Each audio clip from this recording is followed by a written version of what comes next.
The so-called Zodiac killer became known as one of America's most prolific serial murderers who terrorized the San Francisco Bay Area in the late 1960s. Investigators have struggled to put a face to that name for years, and tonight, some answers, and it is all thanks to the Case Breakers. It's a group made up of former law enforcement agencies, military intelligence officers, and investigative journalists.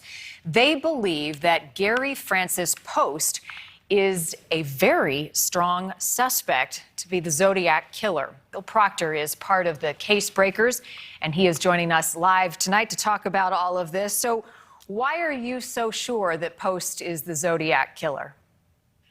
Well, GFP, as we call him, has a number of connections from one crime to another, and it is the linkage that we feel is most certainly a part of convincing us. There's no doubt that evidence has been left at a number of the crime scenes. We have at least a size 10 boot or shoes, and those boots, in fact, had military-type treads on the bottom. He was, in fact, in the military, and that was important for connecting one crime to the other with that level of evidence. You're showing some of the codes that he wrote. And this code was something that was sent off to law enforcement to essentially throw them off and to play a game for many, many, many years before it was broken in one of the cases. The most important element, though, is that we have at least 3 people, now adults, but as young men, our friend GFP recruited them and essentially became somewhat of a father figure.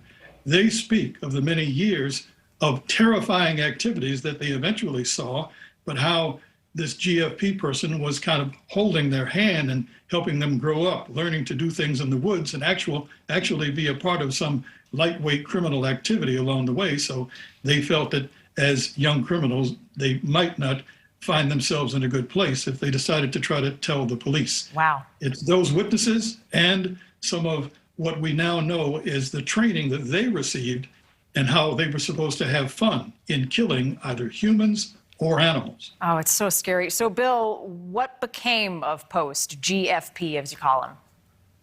He apparently was in custody at one point, and he managed to convince a judge and prosecutors that just maybe he was mentally ill, should not go off to prison. And yes, he ended up in kind of a home, kind of in the soft custody. Well, he died in 2018 in that soft custody, not ever really admitting anything, but most certainly leaving a number of clues with some of the people he talked to. Those people are now talking to us. Wow. So this case, as we said, dates back to the 1960s. For those who aren't familiar with the Zodiac killer and his crimes, remind us about what he did.